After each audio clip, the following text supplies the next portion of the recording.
और एक बात अच्छे से ध्यान में रखिएगा, शिव मंदिर से जब भी वापिस आए जल चढ़ाकर अपना फर्ज पूरा अदा कर कर। फर्ज से मतलब जब शिव मंदिर से वापिस आए, जो पत्ती बेलपत्री फूल शिवजी पे चढ़े थे वो नीचे शिवलिंग पे से नीचे गिर गए हों। एक शिवलिंग रखा है, लाना मिट्टी वाला, लाइए जरा उठा के। अब छत्तीसगढ़ में कथा चल रही, थोड़ा ध्यान से सुन लोगे एकांतेश्वर शिवलिंग का पूरा वृतांत।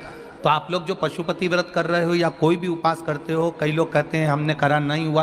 क्यों नहीं हुआ? उसमें हमारी गलतियों को हमें छाट। ये देखिए,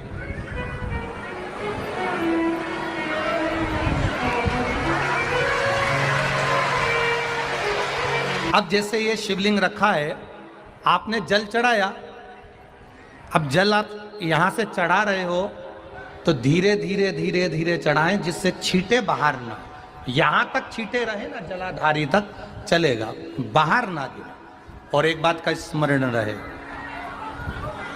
यदि बेलपत्री फूल पत्ती जल चढ़ाने के बाद ये सब अगर नीचे गिर जाए, जलाधारी पर गिर गया या नीचे उतर गया, तुम्हारा पूरा जल चढ़ जाए, तुम्हारे पास में चंदन नहीं है, अबीर नहीं है, गुलाल नहीं है, कुछ भी नहीं हो, तो भी अपने हाथ की 3 उंगलियों से रेखा 3 खींचकर और फिर जो माला आदिक भगवान की रखी थी उसी से भगवान का वापिस पूरा श्रृंगार कर कर फिर वापिस आइए, भगवान को पूर्ण श्रृंगार।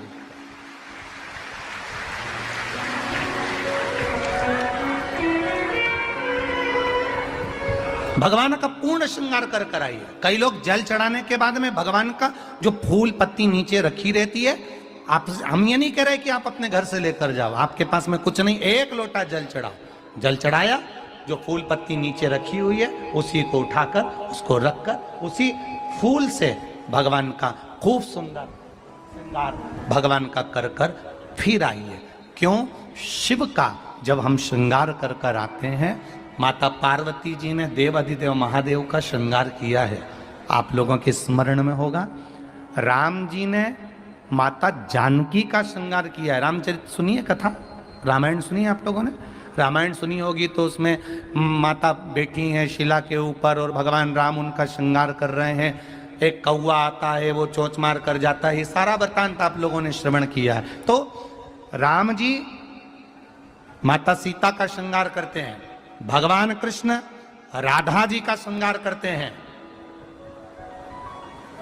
केवल एक देव अधिदेव महादेव की कथा ऐसी है जिसमें पार्वती जी शिव जी का श्रृंगार करती है।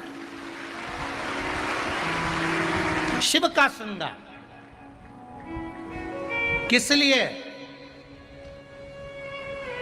क्यों?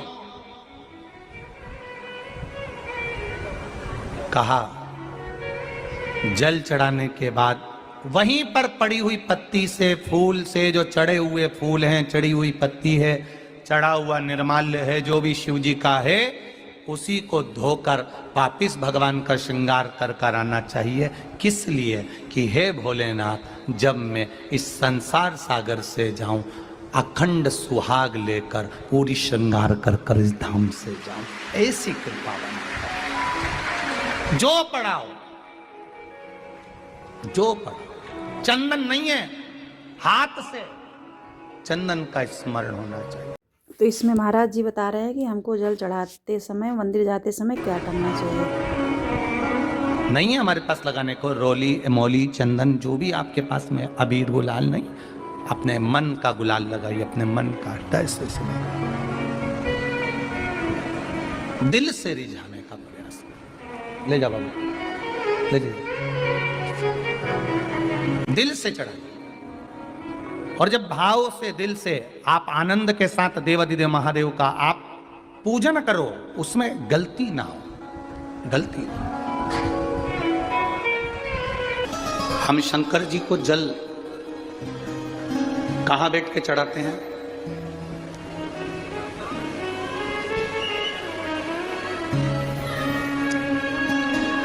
बोलो बोलो, जन्म के बोलो जरा।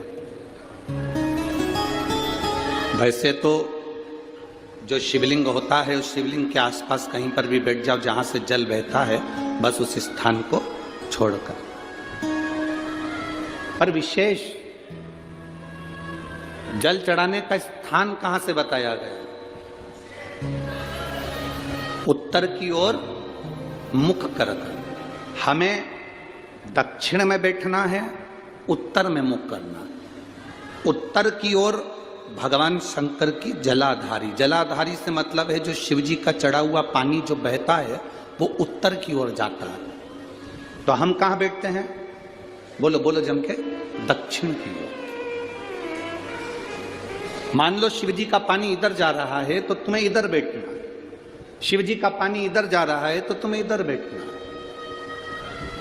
वैसे तो शंकर के शिवलिंग के आसपास कहीं पर भी बैठकर पूजन कर सकते हो, पर विशेष कोई कामना होती है, विशेष कोई मनोकामना है और आपका दुख जब कटता नहीं है, आप हार जाते हो, तब उस समय पर दक्षिण में बैठकर जहां उत्तर की ओर मुख कर कर भगवान देवाधिदेव महादेव को जल समर्पित किया जाता है। उत्तर दिशा में ऐसा क्या है कि शंकर जी का जल उत्तर की ओर जाता है? ये उत्तर और दक्षिण, ये दो दिशा तो हमारे यहाँ बड़ी विचित्र मानी जाती है। हमारे यहाँ सबसे अच्छी दिशा, कोई मकान भी लेता है तो कहता है पूरा पश्चिम का मकान होना चाहिए। कोई मकान ले, पूर्व का मकान हो, पश्चिम का मकान हो। कोई दुकान ले तो कहते हैं पूरा पश्चिम का मकान दुकान हो। पर मेरा वो घरदानी तो उत्तर दक्षिण का आनंद लेता, उत्तर दक्षिण। ऐसा दक्षिण दिशा में ऐसा क्या है कि शंकर जी का चढ़ा हुआ जल दक्षिण में ही जाता है? यहां तक शिव महापुराण की कथा कहती है, मान लो आपके घर में छोटा सा शिवलिंग है, आपके घर में छोटा सा शिवलिंग है, उस शिवलिंग को आपने थाली में रख लिया। थाली में रखने के बाद, में गूंज रहा है आवाज, थाली में रखने के बाद उस थाली में शिवलिंग को रख लिया, आपने उसको स्नान कराया। थाली में भी अगर शिवलिंग रख रहे हो तो उस शिवलिंग का जो दिशा है वो उत्तर की होना चाहिए। भले आप मंदिर में पूरा पश्चिम में बैठे हो, आपके घर का मंदिर तो पूरा पश्चिम में ही होगा, आपके घर का मंदिर कहाँ होगा? पूरा पश्चिम में। पर शिवलिंग की दिशा कहाँ रखना है? उसकी जलाधारी की दिशा कहाँ रखना है? जम के बोलो जरा, उत्तर। आप मंदिर में पूरा पश्चिम में बैठो, आपके घर के मंदिर में आप पूरा पश्चिम में बैठ के पूजन करो, क्योंकि आपका मंदिर पूरा पश्चिमी होगा। ऐसा कोई घर नहीं जिसके घर के अंदर मंदिर पूरा पश्चिम में नहीं है। आप पूरा पश्चिम में बैठो, पर शिवलिंग को थाली में भी रखो तो उसकी जलाधारी उत्तर की होना चाहिए।